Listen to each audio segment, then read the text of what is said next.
Vous ne pouvez pas servir à la fois Dieu et l'argent.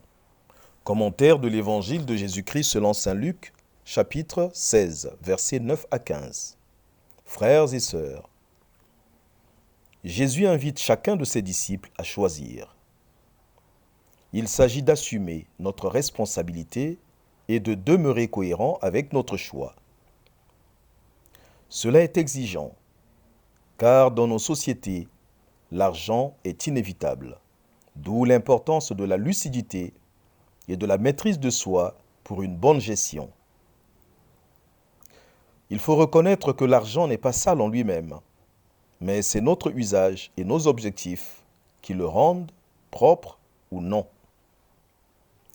Les différents scandales financiers en disent long. L'Église elle-même n'est pas épargnée. Des scandales en son sein choquent, car ils sont une incohérence avec la foi. En effet, il n'est pas rare d'entendre ces reproches. Ils ont choisi le Christ et ils détournent de l'argent. Ils ont choisi Dieu et ils se soumettent à Mammon, le Dieu argent. Frères et sœurs, l'adoration du Dieu argent équivaut dans l'Ancien Testament ou la Torah au culte du veau d'or. C'est de l'idolâtrie exprimée par l'avarice, l'un des 7 péchés capitaux.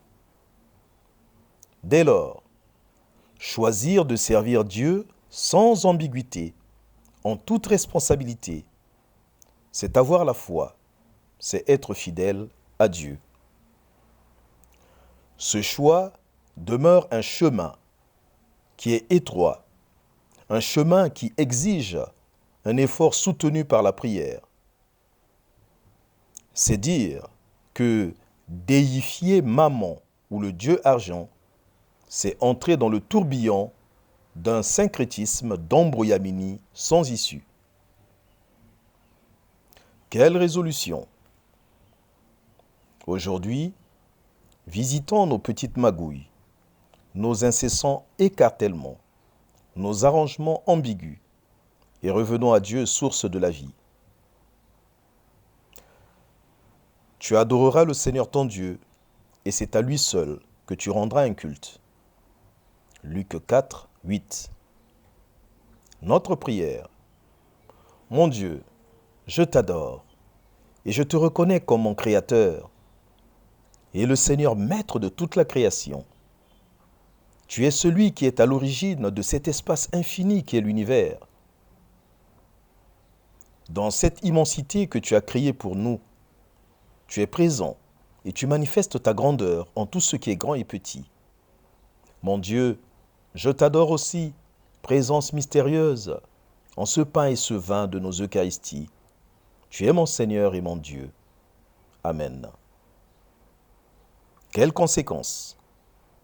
Pour atteindre la cité céleste, il faut faire les provisions dès ici-bas, c'est-à-dire choisir et vivre déjà sur cette terre des choses d'en haut.